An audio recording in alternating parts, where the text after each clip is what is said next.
हमारी मुआशी सूरत हाल को देख लें तो मुल्क कंगाल हो चुका है,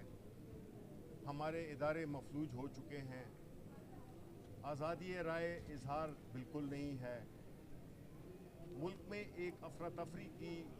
कैफियत पैदा की जा रही है। मुल्क की एक सबसे बड़ी सियासी जमात, वाहिद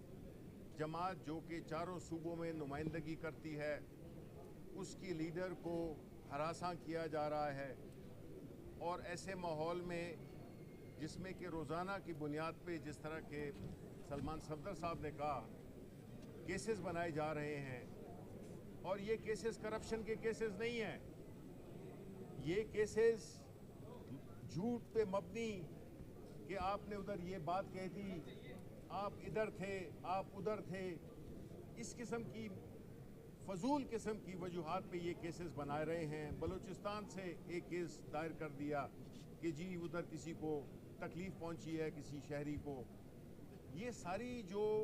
चीज़ें हो रही हैं जिसमें कि 78 से ज़्यादा मुकदमात किए जा रहे हैं, बुनियादी मकसद जो आवाम को इस वक्त पहुंच रही है तकलीफ़ महंगाई की, इस वक्त इन्होंने सारे मीडिया को और सारे पाकिस्तानियों की तवज्जो एक दूसरी तरफ करने की नाकाम कोशिश की है, जिससे कि उनकी नाअहली, उनकी बेहिसी, उनकी बदनीयती सामने ना आ सके और ऐसा माहौल बनाया जाए जिससे कि लोग ये भूल जाएं कि उनकी बात करने वाला कोई ना हो। कल हमने देखा जो दहशतगर्दी हुई जिस पे कि कंसर्न लोगों के खिलाफ हम FIR दर्ज करेंगे कि अली बिलाल का जो शहादत है उसकी ज़िम्मेदार ये जो कठपुतली पंजाब हुकूमत है उसका ज़िम्मेदार ये है, उसके ज़िम्मेदार ये जो चीफ मिनिस्टर बना हुआ है, केयर टेकर ये हैं। एक पुरअमन जमात, एक पुरअमन रैली जिसका इनेकाद होना था, जिसमें के इलेक्शन का कैंपेन हमने शुरू करना था, क्योंकि जब इलेक्शन शेड्यूल अनाउंस हो गया है तो उसमें तो या तो फिर बताएं कि जी जमहूरियत नहीं है, ये एक सिविलियन मार्शल लॉ है, तो हम अपनी सियासी एक्टिविटीज़ नहीं कर सकते। ये कैसा दौर है जिसमें कि एक जमहूरियत या बराए नाम जमहूरियत, एक बराए नाम पार्लियामेंट जिसका मैं बदकिस्मती से मेंबर हूँ, ऐसे सूरत हाल में आप एक मुल्क को एनआरकी की तरफ ले जा रहे हैं। आप मुल्क इस वक्त मुआशी तौर पे बैंकरप्ट हो चुका है, ये नहीं है कि होने वाला है या तकरीबन नहज पे है, नहीं, हो चुका है। लेकिन जो सबसे ज़्यादा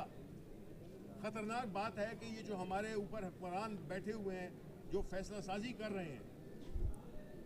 इनके जहन भी कंगाल हो चुके हैं, ये जहनी तौर पे मफलूज हो चुके हैं। ये जो इस किस्म की हरकतें कर रहे हैं जिसमें कि आए दिन मुख्तलिफ मुकदमात बनाना, मुख्तलिफ क्रिमिनल लॉ का, वकील साहब, बैरिस्टर साहब बताएंगे कि क्रिमिनल लॉ का जिस तरीके से तमस्खुर उड़ाया गया है, जिस तरह से धज्जियाँ बिखेर दी गई हैं, हमने कभी नहीं देखा कानूनी तारीख में कि इस किस्म के केसेस बने, इस किस्म के उन पे दफात लगाई जाएं। गद्दारी आजकल आम बिक रही है और दहशतगर्दी, ये दो चीज़ें हैं जो कि मुफ्त में बांटी जा रही हैं पाकिस्तान तहरीक इंसाफ के कारकुनों पर, पाकिस्तान इंसाफ की लीडरशिप पे और पाकिस्तान तहरीक इंसाफ के चेयरमैन इमरान खान पे। देखें, इमरान खान इस मुल्क की मुस्तकबिल की एक किरण है, आप उसको नहीं बुझा सकते। अगर आपने बुझाया तो ये आप समझें कि आप ये कर रहे हैं कि आप पाकिस्तान के मुस्तकबिल को तारीख कर रहे हैं। हमने पहले भी देखा है, हमें ये गलतियां दोहरानी नहीं चाहिए, ये मुल्क मुतहम्मिल नहीं हो सकता इसका। इसलिए मेरी यही दरख्वास्त है पाकिस्तानी अवाम से कि वो सब कुछ देख रहे हैं, उनको मालूम है कि क्या हो रहा है, कौन कहाँ पे खड़ा हुआ है। इमरान खान को गिरफ्तार करने या इमरान खान को कोई ज़िद पहुंचाने के लिए ये इस मुल्क के मफाद में नहीं होगा। ज़रा ठंडे दिमाग से सोचें, ज़ाती दुश्मनियां ना करें। یہ ملک کا سوال ہے, یہ صرف عمران خان کا نہیں ہے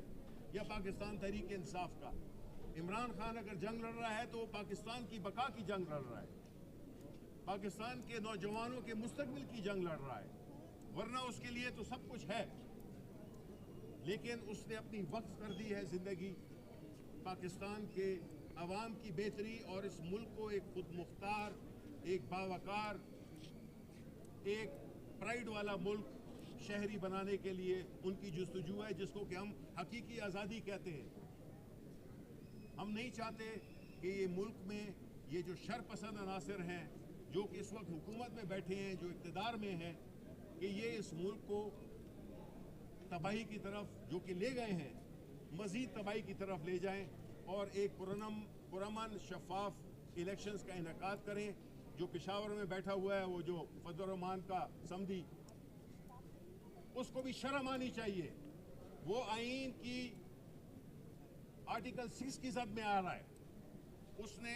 آج ختم ہو گیا ہے اور ہم ان پہ فائل کر رہے ہیں آرٹیکل 6, کیونکہ وہ آئین کو ڈسٹارٹ کر رہے ہیں, آئین کو سرکموینٹ کر رہے ہیں. تو یہ اس قسم کے لوگ جو بٹھا دیے گئے ہیں یہ اس ملک کی تباہی کے ذمہ دار ہیں, یہ اس مہنگائی کے ذمہ دار ہیں, یہ اس دہشت گردی کے ذمہ دار ہیں اور یہ اس ملک کی تباہی کے ذمہ دار ہیں. بہت شکریہ.